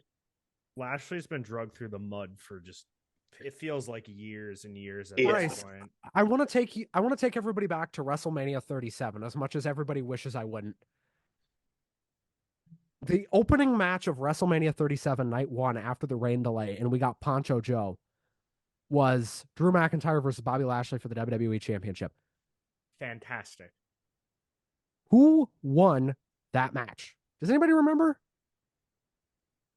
Bobby Lashley. Because remember, he had just beaten Devlin's favorite, The Miz, for the WWE Championship. And me and Bryce did a prediction show in the original version of this show where we both thought they're going to murder Bobby. They're going to bury him. Yeah. Because every time Bobby Lashley gets to a certain level, and we all agree with this, what happens inevitably?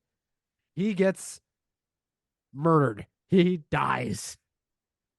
And that's why I so like almost yearn for him to just like have Triple H book him properly. Like, give him a good 6-month world title. He very easily. If he was the one in Cody's position right now, nobody would complain. If he had won the last 2 Rumbles, nobody's complaining. Yeah. And you could look at it and go, yeah, he legitimately, physically, he's a guy who can handle everything Roman throws at him.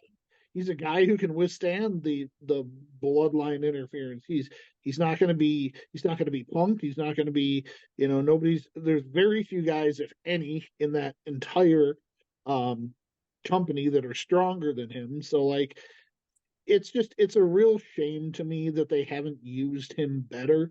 And this goes back to like even back in like 06, 07, 08 when he was there the first time. Like, he's just been booked so terribly, and it's what a shame it is. The only company that used him properly was TNA. Yeah, it really is, because he's a great talent, and you've had flashes of it, but for whatever reason, like you guys predicted, whenever he gets to a certain level, they just drop the ball with him, or they change their mind or whatever, and it reminds me, like, if I'm Bobby Lashley, I look at Samoa Joe right now in AEW and go, okay, world heavyweight champion over there, didn't really get a chance here. Interesting. Okay, or maybe he could go back to TNA. I mean, they're red hot right now. He's not doing anything in WWE. Like, I mean, TNA's on fire right now, though. That's the thing. TNA is as hot as they've been in 10 years right now. So yeah, and I mean, what's he doing in WWE that they couldn't give to somebody else? Guys, a match I'm looking significantly more forward to, although it feels like they've dropped the ball with both of them in the last 6 months. AJ Styles versus LA Knight. I'm looking forward to it too. That's going to be a really fun one. I'm going to give my prediction here. I'm going to go first here because mine's a little bit longer. I think AJ wins. Here's why. because I think here's what's going to happen, and I'm going to give away my spoiler main event prediction here. I think Cody's winning in the main event, and I think AJ beats LA Knight, and I think the first feud is AJ versus Cody immediately. Yeah, that'd be Because good. I think Triple H sees what we all see in AJ Styles, which is it doesn't matter how old this guy is, he's still easily a top 25 wrestler in the world right now. And Triple H knows it, and he's bigger than he's ever been in terms of like physical size. It's going to be him and Cody for that title. Probably next month. Bryce, your prediction for AJ versus LA? I want LA Knight to win just because I think LA Knight is great. Well, yeah, but realistically, though, I think from a story perspective, I think you're onto something with AJ Styles. I think that's a safer pick, but I also do really think they have something good going with LA Knight. So I would also like to see his push continue as well. So, Devlin? I'm gonna throw a wrench in and say this is a match I personally don't care about. You're the only one. I just don't like. I'm not an LA Knight fan. Like I know a lot of people like his gimmick. I don't. I find it more annoying than anything else. Like I think he's trying to be kind of a copycat of Stone Cold with the whole what kind of thing. So it like I'm an AJ Styles fan. I loved his work in TNA. I loved his Royal Rumble debut. I loved the Boneyard match he had with The Undertaker, his feud with Kevin Owens. I loved all that stuff. Um, I just I this is a match that unfortunately just for me hasn't garnered much of my attention. It's probably the match where I'll like get up and make my food and use the restroom and stuff, but it's not going to be a terrible match. It's just not a match I'm interested in. Russ, who you got, brother? AJ, gonna have to go with him. I've been him. Big fan of his ever since TNA. Uh, Eli Drake is all right. I'm sorry, I still call him that sometimes. He's all right, but I predict he will probably win. But I don't know. Seems like he's not getting the push. It's hard for me to predict the ending. I hope AJ wins. I'm sure it'll be a very good match. Well, then we start getting into what is going to be the most high stakes part of the night because we're going into title match Nirvana here for a bit. We have the triple threat for the United States title: Kevin Owens, Randy Orton, and that sack of shit Logan Paul. In a triple threat, I'm gonna start with Bryce. Oh, who did I start with last time? Fuck me, damn it. Start with Russ this time. Okay, Russ, who you got in the triple threat? A threat. Logan Paul. I think he will retain. That's my prediction. Bryce, who you got? Well, sorry, Russ. Couldn't keep going. No, he's just he's a natural heel. His real personality is a heel. You know what I mean? I'm not saying I wanted to win. I'm saying he probably will. That's what I predict, but I could be wrong. Bryce? I probably think that Logan Paul is going to retain, but I think it's going to be fun for sure. Like, as much as I don't, not really a Logan Paul fan, I do think he's a damn good wrestler, and so is everyone else in this match. So I think that it's going to be hard to not be good. Dev? We're going to make it 3 for 3. Logan Paul's retaining. I think in this match, it just makes sense. I think after this match, we're probably going to get a Kevin Owens Randy Orton feud that comes out of this match. I will say I think that this match also is probably going to have the best high spots of the night. When you look at Kevin Owens, you look at some of the RKOs that Randy Orton can pull out, some of the stuff Logan Paul can do athletically. I think there's going to be a couple of jaw-dropping moments in this match, but I think Logan retains. I'm going to go against the grain here. I'm going to say Randy Orton. But I do think we get that KO Randy feud that everybody kind of seems like they think we're going to get. I think that happens, but I think it's for the U.S. title. Granted, it doesn't need the U.S. title, but I think they'll throw it in there. And then a match I think everybody's looking forward to, despite the build being meh. Bailey versus Io Sky. This has match of the night potential written all fucking over it. I'm picking Bailey, but I don't know, man. Dev, what do you got? I'm picking Bailey, but I think Io's gonna win, but I think well, let me rephrase that. I think Bailey's gonna win, but it wouldn't surprise me if Io did. I think they really want to give Bailey her WrestleMania moment because, she didn't the Right. whole breaking off with the group thing and this is for a title. I'm a fan of this version of Bailey, babyface heel Bailey, who's not the huggy, the huggable Bailey. I think is a Bailey that we haven't seen for a while on the main roster, and with Triple H's booking, I think she could do a lot of good things. So I think Bailey's going to win, but it wouldn't shock me if Io retained. Bryce? Man, it's hard to go wrong with either of these two. Um, I would like to see Bailey win it. Just because I feel like they can do a lot with her moving forward with what Devlin was talking about with the babyface heel and everything. And it just makes sense to me at this point. But either way, I'm not going to be upset by the result of it either way. Russ? Bailey. I think she's long overdue. I think she needs a WrestleMania moment. You know me. I'm a total mark for Bailey. Bailey can do no wrong.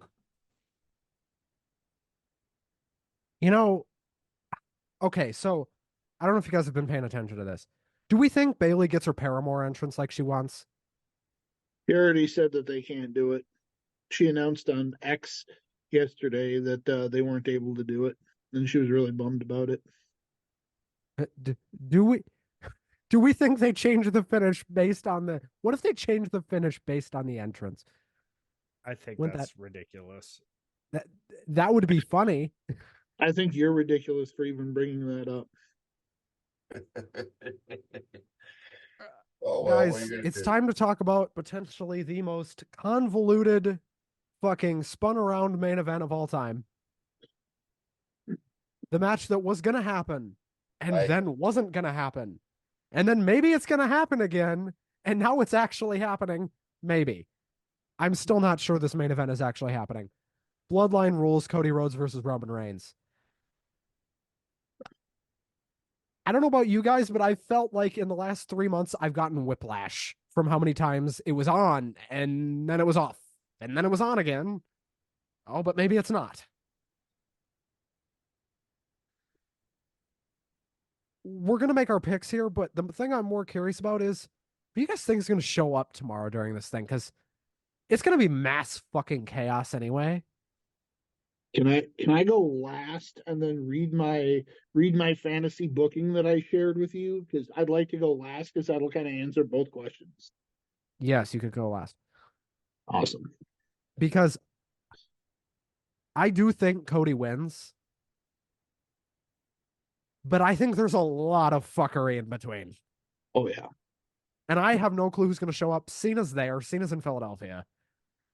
Stone Cold's there. We already know that. Taker. I don't think Taker gets involved here. Well, no, I'm just saying Taker's in Philly. I want to start with Russ. Russ, who do you have winning and who do you think shows up?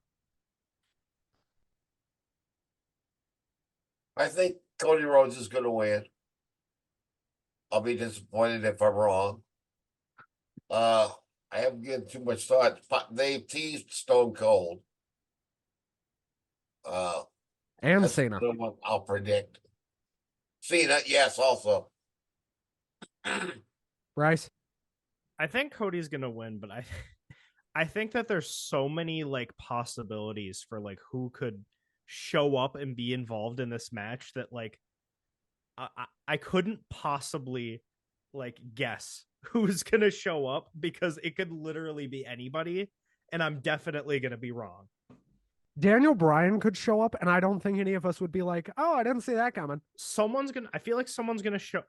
Here's my prediction: someone's gonna show up that I'm not gonna expect. Is that person going to be Dustin Reynolds? I Maybe. wouldn't be surprised if Dustin showed up. He hasn't been on AEW in forever. And we're all Right. talking about, like, oh, he's under contract to AEW. Maybe Well, not. Well, and That's if the you look at thing. if you look at a lot of his tweets lately, his tweets have all been about this match. Right. Fuck The It's Rock. it's possible, and it wouldn't be. It would kind of make sense. So, who knows? I'm going to do my fantasy booking too, but I want Devlin to go first because I think his is better. Well, all right. So, Wrestling Observer News noted that Austin, Cena, and Taker are all likely to do something, quote unquote, on screen at Mania, noting especially that Austin and Cena can be more physical depending on how they feel. Now, that's obviously changed a little bit. I also saw that Cena shooting a movie immediately afterwards, so he may be limited more physically. So, here's my fantasy booking for tomorrow night's main event. What if Night 2 main event is coming to a close? Roman's down. Cody picks him up to go for a crossroads. Much like last year, Solo interferes and is about to Samoan spike Cody when we hear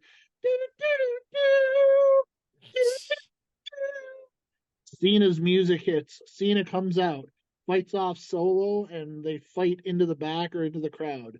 Then Cody goes for a crossroads again, and all of a sudden, if you smell what the Rock is cooking, he comes down and he and Cody go at it, which gives Roman a chance to recover for a little bit. Roman rolls into the corner. The Rock is getting the upper hand on Cody and does the people's elbow, picks him up to go for the rock bottom, puts Cody's arm on his shoulder when suddenly the glass shatters and Austin comes down, fights off the Rock, ultimately stunning him, which distracts Roman and allows Cody to hit not one, not two, but three crossroads and get the not one, not two, but three count. And Cody Rhodes is your new undisputed world champion. I think that is a best case scenario finish. Now, Devlin, I have to ask you. That's also Because why they you- call it fantasy booking. Right. Devlin, I have to ask you. Yes. Should I share with them? Should I share with the people the one that does or doesn't include the signing that's probably not going to happen by tomorrow? I would say throw it in there just for the hell of it, because you shared it with me, and I like fuckery. It's not going to happen, but just for just for fuckery's sake, throw it in Why there. can I not find it? Is that it? Okay, here we go.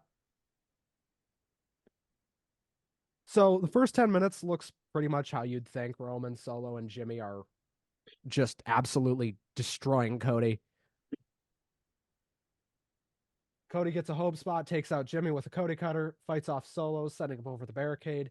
He turns around, Rock goes for a clothesline, Cody flips him over the barricade, so everyone but Roman is out of the picture now. They have about a 10-minute back and forth that looks, again, a lot like the end of the match last year. Cody's in control, but all of a sudden Tama Tonga, who we know is signed, runs out, probably through the crowd. And he starts just mowing through Cody. And it looks like it's over. Randy Orton comes in out of nowhere, hits him with an RKO. Because remember, Randy's got plenty of problems with the bloodline too, folks. Randy's no Roman Reigns fan, let me put it that way. Solo comes back. Cena runs him down. Cena runs down, hits an AA. Rock gets up, realizes what's going on, looks like he's going to get back in the ring, and then the glass breaks. Here comes Stone Cold. Yes. Yep. Stares down Rocky, flips him off, hits him with a stunner. He gets dropped by Tama Tonga because I think Stone Cold can take a clothesline. I think a clothesline from Tama Tonga, who is a historically safe worker, is probably fine. Tonga takes out Cody, throws Roman on top, before a masked man runs in from the crowd and pulls the ref out of the ring. We don't know who this masked man is. He pulls out brass knuckles and smacks Tama Tonga across the face so hard he can taste his own butthole. Anyway. Spoiler, it's Jason Kelsey. Yes, it's Jason Kelsey, ladies and gentlemen, making a return in the main event of WrestleMania. All of a sudden, the masked man gets in the ring and he hits a headlock takeover on Roman Reigns. And the crowd pops. He removes his mask. It's who other than Maxwell Jacob Friedman. Michael Cole loses his mind and potentially just shits his britches like CM Punk did on SmackDown. Oh, yeah, that could happen. And he starts shaking Cody like, wake up, you son of a bitch. We got a job to do. 3 crossroads, and Cody makes the cover. 1, 2, 3. That's it. Gentlemen, Russ, Russ, Bryce, which one do you think was better for the fantasy booking? Bryce, I'll start with you. They're pretty good. I guess I'd give more likely would be Devlin's. Less likely would be yours, but I enjoyed them both. Bryce, which one did you like more, and which one did you think was more likely? I think yours would definitely be more entertaining, but I think Devlin's is definitely more realistic. And that goes without saying, but it was funny. Very funny. Like, I will say this though too. One of the things that I have loved recently that, we talked earlier about kind of how the devil was in the details. See what I did there, Ben, for you, just outlined for you. The devil's in the, anyway, is if you guys have been noticing a lot of backstage stuff in the background of what's going on, Paul Heyman was talking to Drew McIntyre. I believe it was on Raw or SmackDown recently. So don't be surprised, especially because after tonight, Seth is probably going to lose to Drew. So don't be surprised if Drew interferes in that match. Well, guys, we've all done our predictions. Wait, Bryce, who did you pick to win the main event? I don't remember if I went to you for a prediction. Cody. And Russ picked Cody as well. Right. I think we all picked Cody. Yeah, that's a unanimous across the board Cody. Guys, do we think tomorrow night is going to be better or worse than tonight? I have a hard time thinking it won't be better. Better. I think if it's worse, then they have more issues than we think they do. Like, I basically, if that show ends with anything other than Cody Rhodes winning the match, you're gonna have a riot on your hands, and the internet's gonna blow. Yeah. But guys, I want to wrap this show up with this conversation. Devlin, Russ, you remember this. We talked last year that it felt like we were at kind of a fever pitch of where wrestling could be in terms of popularity last year.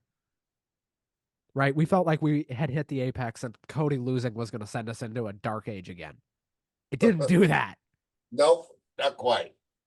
We thought that was the end. Man, were we wrong. Right. How wrong were we a year ago when we were doom and gloom after night 2 of WrestleMania last year? I don't think we thought it was going to send it into a tailspin. I just think we all thought that it was the wrong move at the time because a lot of it didn't make sense. Like, I think everybody in the building thought Roman was going to win or Roman was going to lose, including, like you said earlier, the 2 guys in the ring. And I don't think that we thought it was going to be a tailspin. I just think we were really, really disappointed and unsure of, like, okay, well, where do they go from here? Because as I've said on almost every show I've been on, like, the problem with long title runs like this with Roman, they book themselves into a corner. Eventually, he beats everybody. When he wins all the time, he beats everybody, and then you have to do, matches again for the second year in a row instead of having fresh feuds and new feuds and all this stuff. Whereas if he had lost maybe last year or 2 years ago, and then gotten it back 6 months later or a year later. You could have refreshed everything, but I I think that if they don't have Cody win, it's going to be one of the biggest disappointments in WWE history. Right up there with Austin turning heel after what was at the time the greatest WrestleMania of all time. That for a lot of people, that WrestleMania is ruined because of that shit heel turn that it was. And he has subsequently come out and said that if he could do it differently, he would have shook Vince's hand, kicked him in the balls, and given him a stunner. Well, okay, so we talked about this at the beginning of the show. Last year, night 1 and night 2 felt like two different events that happened to be on the same weekend, right? Right. This feels like one event stretched over 2 days. Right. Tonight really felt like part one of two. And I said this when the show went off the air. They did not show the graphic that they normally show at the end of the show. Right. That felt intentional. Because another thing Triple H does a lot, everything he does in terms of what's on screen is very intentional. He's very deliberate about what he does and doesn't do. Anytime he does something, he's doing it on purpose. And he very much does stuff for the marks. Sometimes. Yeah. And him not doing a go-home graphic tonight was very much a signal of, hey, fuckers, this is not a show that is meant to be judged off night one. Judge this on the whole. Hold on, we got 4 more hours tomorrow night. We're not done here. I love judging things on my whole. Okay, anyway. On that abrupt note. Judge things on the whole. Guys, I think we need to end the show before one of us gets canceled. All right. All right. There will be riots on Twitter about this show later, probably, but I don't really care. I think it's cute that you think people listen to your show with me on it. That, we talked about that earlier. We did, yeah. Anyway, Bryce, thanks for coming back, buddy. Of course. We'll see you tomorrow. Russ. I look forward to it. Russ, you showed up for work. I'm not surprised. I did. Devlin, I still want it anyway. I still want to find the guy who a couple of times. I suffer from a medical condition called OMB. That's called old man bladder. Old man's bladder. Anyway. I need to really piss too. Well, thank you for sharing that with the world. Hey, it's a long Hey, I'm at the age where if I'm near a bathroom, I might as well at least try to pee. Well, Devlin, I still want to find the security guy that let you in. Good luck with that. Why speak English? Yeah, you need to fire that guy to let me in, Ben. I'm already on it. Trust me, we're working on it. I appreciate that. All right, folks, we will see you tomorrow. As always, thanks for watching. Like, comment, subscribe, do all that fucking bullshit. And as always, Damon, play my fucking music. We'll see you tomorrow.